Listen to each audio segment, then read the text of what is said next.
Sir, आज मैं इस सदन में ये मांग रखता हूं कि जैसे इंडियन वोटर के पास राइट टू इलेक्ट है, वैसे ही राइट टू रिकॉल भी होना चाहिए। अगर देश का मतदाता अपने नेताओं को हायर कर सकता है तो वो नेताओं को फायर करने की शक्ति भी उसे मिलनी चाहिए। एमपी एमएलए चुनते हैं, उसके बाद अगर वो काम ना करे, अपने वादे भूल जाए, जनता से दूर हो जाए, तो 5 साल तक इंतजार करने के अलावा जनता के पास कोई ताकत नहीं है। जब आप राष्ट्रपति को इंपीच कर सकते हैं टेन्योर के दौरान, उपराष्ट्रपति को हटाने का प्रावधान है, जजों को इंपीच करने के लिए प्रोसेस लेट डाउन है, यहां तक कि रूलिंग गवर्नमेंट के खिलाफ नो कॉन्फिडेंस मोशन लाकर आप सरकार बर्खास्त कर सकते हैं। तो एमपी एमएलए अगर आपका नॉन परफॉर्मिंग है तो उसको हटाने के लिए क्यों नहीं राइट टू रिकॉल मतदाता को देना चाहिए। सर, आज मैं इस सदन में ये मांग रखता हूं कि जैसे इंडियन वोटर के पास राइट टू इलेक्ट है, वैसे ही राइट टू रिकॉल भी होना चाहिए। अगर देश का मतदाता अपने नेताओं को हायर कर सकता है तो वो नेताओं को फायर करने की शक्ति भी उसे मिलनी चाहिए। Sir, right to recall is a mechanism that empowers the voters to de elect a neta representative before the tenure ends if he fails to discharge his or her duty. Sir, हम MP MLA चुनते हैं, उसके बाद अगर वो काम ना करे, अपने वादे भूल जाए, जनता से दूर हो जाए, तो 5 साल तक इंतजार करने के अलावा जनता के पास कोई ताकत नहीं है। कोई इंटरिम प्रोविजन नहीं, कोई अकाउंटेबिलिटी नहीं, कोई परफॉर्मेंस रिव्यू नहीं, कोई करेक्टिव ऑप्शन नहीं। चुनाव से पहले नेता जनता के पीछे और चुनाव के बाद जनता नेता के पीछे।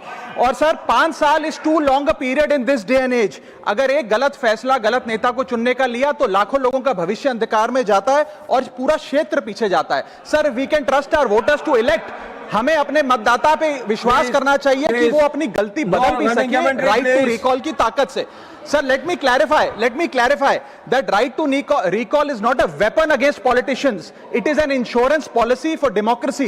और भारत के संविधान में जब आप राष्ट्रपति को इंपीच कर सकते हैं टेन्योर के दौरान, उपराष्ट्रपति को हटाने का प्रावधान है, जजों को इंपीच करने के लिए प्रोसेस लेट डाउन है, यहां तक कि रूलिंग गवर्नमेंट के खिलाफ नो कॉन्फिडेंस मोशन लाकर आप सरकार बर्खास्त कर सकते हैं। तो एमपी एमएलए अगर आपका नॉन परफॉर्मिंग है तो उसको हटाने के लिए क्यों नहीं राइट टू रिकॉल मतदाता को देना चाहिए। दुनिया की 24 से ज्यादा डेमोक्रेसीज में राइट टू रिकॉल का मैकेनिज्म लागू है, जिसमें यूएस, कनाडा, स्विट्जरलैंड जैसे देश है। मैं आपको उदाहरण देता हूं सर, कैलिफोर्निया में एक गवर्नर क्रिस डेविस नाम के नेता 2002 में चुने गए।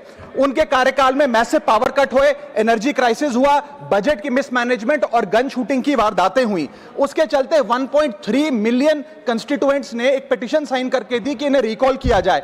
वहां के चुनाव आयोग ने रिकॉल वोट कराया 7 अक्टूबर 2003 को और 55% मतदाताओं ने वोट किया कि इस नेता को बर्खास्त किया जाए। ग्रे डेविस को हटाया गया और आर्नल्ड श्वार्ज़नेगर को वहां पे गवर्नर बनाया गया। सर, मैं बता दूं कि हिंदुस्तान में भी इसका प्रेसिडेंट है। कर्नाटक, मध्य प्रदेश, महाराष्ट्र और राजस्थान में रिकॉल मैकेनिज्म ग्राम पंचायत के स्तर पे लागू है और ग्राम सभा के लोग मतदाता वोट करके उन्हें वापस बुला सकते हैं। सर, लेकिन इसका मिसयूज ना हो, इसलिए हमें सेफगार्ड्स भी बनाने पड़ेंगे। एक थ्रेशोल्ड रखना चाहिए कि 35 से 40% मतदाता अगर साइन कर दे तभी राइट टू रिकॉल वोट करवाया जाए। नेता को 18 महीने के लिए परफॉर्मेंस पीरियड देना चाहिए, कूलिंग ऑफ पीरियड, जिसमें उसे ना हटाया जाए। स्पेसिफिक ग्राउंड्स फॉर रिमूवल होने चाहिए ताकि फ्रिवलेस ग्राउंड्स ना हो और रिकॉल कम से कम 50% वोटों के बाद हो। ऐसा होगा तो पार्टियां भी ऐसे लोगों को टिकटें देंगी जो परफॉर्मर्स हो, ना कि नॉन परफॉर्मिंग एसेट, और भारत की डेमोक्रेसी मैच्योर होगी, सिटीजन एम्पावरमेंट बढ़ेगा and recall will give the voter the power to fix that right now. Sir, R Girirajan ji, What point of order?